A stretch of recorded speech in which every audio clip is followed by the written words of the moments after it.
Hi everybody, this is Haishi, and welcome back to Cloud Patterns. It's been a while since I recorded the last episode for Cloud Patterns, which is really unfortunate because I believe this is a very useful series to make. Now I've reset my schedule to record more episodes. I have about 30 episodes planned so far, and I hope this time I can stick to a more steady release schedule and keep the series more active. And I thank everyone who have encouraged me to continue with the series. Thank you. Enough said on that. Let's jump right into today's pattern, competing consumer pattern. Competing consumer pattern is one of my favorite patterns because it's simple yet very powerful at the same time. It provides many features such as loose coupling, load balancing, failover, and dynamic scaling, etc. And the implementation is very easy, especially if you're using Windows Azure Service Bus queues. The idea of competing consumer is very simple. A job creator pushes jobs to a job queue, which may have one or more subscribers who compete for these jobs. Hence the name competing consumers. The first feature of competing consumer is that it provides a loose coupling between job creator and job processors. Job creator can generate jobs at its own pace and then moves on to other tasks. For instance, an UI component can offload complex tasks to backend processors for asynchronous processing and free up resources to remain responsive to user inputs. And then in the backend, I can spin up multiple consumers as needed, and they will compete to finish the jobs. In this animation, you can see a job creator creates 3 jobs in the queue, and consumer A gets the first job, consumer B gets the second job, and so on and so forth. The second feature of competing consumer is failover. In previous animation, I showed jobs are directly removed from the job queue when read by consumer. However, what actually happens is that when the consumer gets a job from the queue, it places a lock on the job, so the job is invisible to other consumers, but the job is still on the queue. After placing the lock, the consumer is given a time window to complete the job. It has to explicitly mark the job as completed within this time window. Let's say in this case, consumer A actually crashes after it gets the job. It's totally gone. Then, after the lock expires, the job will reappear on the queue so it can be picked up by other consumers.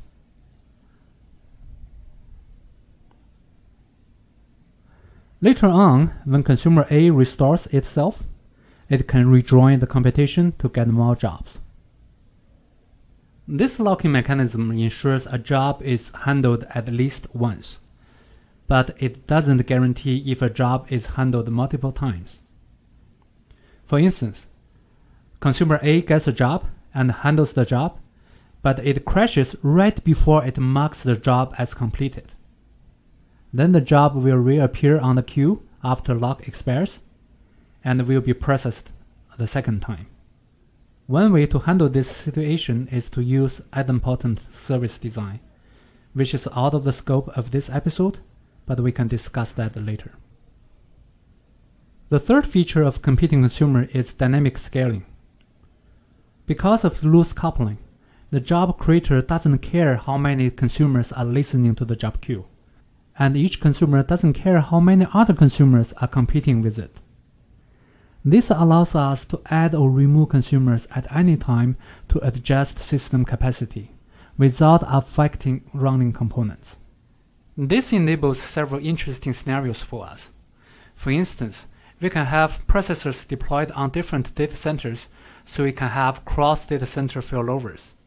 And we can have on-premises processors as backups, which can be launched at any time to take some workloads off the system when there are unexpected spikes in traffic. Competing consumers also reflect an important design philosophy on cloud, which is to avoid centralized components. Centralized components who assume to have global knowledge of the entire system are really hard to be scaled out.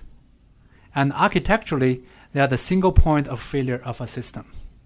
So whenever possible, we should avoid using centralized components. And competing consumer pattern can be really helpful in this case.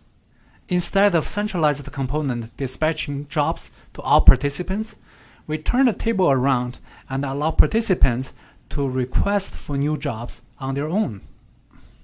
For instance, in a common load balancing scenario, a load balancer knows about all connected instances and dispatches jobs to them in a round-robin fashion. Such load balancing algorithms commonly assume participants are autonomous, which means all participants have the analytical configuration, capacity, and workloads. However, in reality, the actual loads on different instances will be different. When you have jobs that vary greatly in complexity, it's possible that some unlucky instances got assigned to many complex tasks and become really busy, and other instances are underutilized. With competing consumers pattern, on the other hand, a consumer instance can request for a new task only when it's done with the current task. So in a way, it can pace itself without being overloaded. Now let's see a code sample of this pattern. This is a simple Windows console application that I use to demonstrate competing consumers pattern. The code is fairly straightforward. First, I will generate 100 random jobs whose processing time will vary from 100 milliseconds to about 5 seconds. And I use a service bus client to send the jobs to a job queue.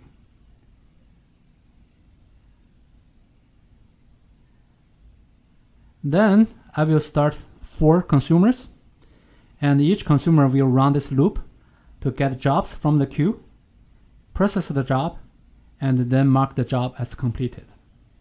It's fairly straightforward, and this is what you do to accomplish a competing consumers pattern. The second part of the program is to simulate a round-robin dispatching scenario.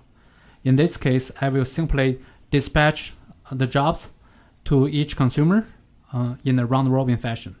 Then we'll compare the total execution time between the two implementations. Let's run this application. You can see here I have 100 tasks with total execution time about 252 seconds. And they are sent to 4 consumers to be processed. And then we'll compare the competing consumers pattern and the simple round-robin load balancing. Now the jobs are completed. You can see first, in the case of competing consumers, each consumers handle the different numbers of tasks. However, the total workload on those consumers are roughly balanced. In the case of round-robin load balancing, you can see each consumer is assigned to the exact same number of tasks. However, you can see the loads on each instance is less balanced. And the total processing time is a little longer comparing to the competing consumers. Of course, the key point here is not to compare the two load balancing method, but to show how you can use competing consumers in your own code. To recap, competing consumer is a very simple yet very powerful pattern and enables very interesting scenarios for us, such as loose coupling, load balancing, failover, and dynamic scaling. I hope you enjoyed this episode. Please send me your thoughts to my Twitter account, and you can go to my blog to get the source code I just presented in this session. Thank you for watching, and I'll see you next time.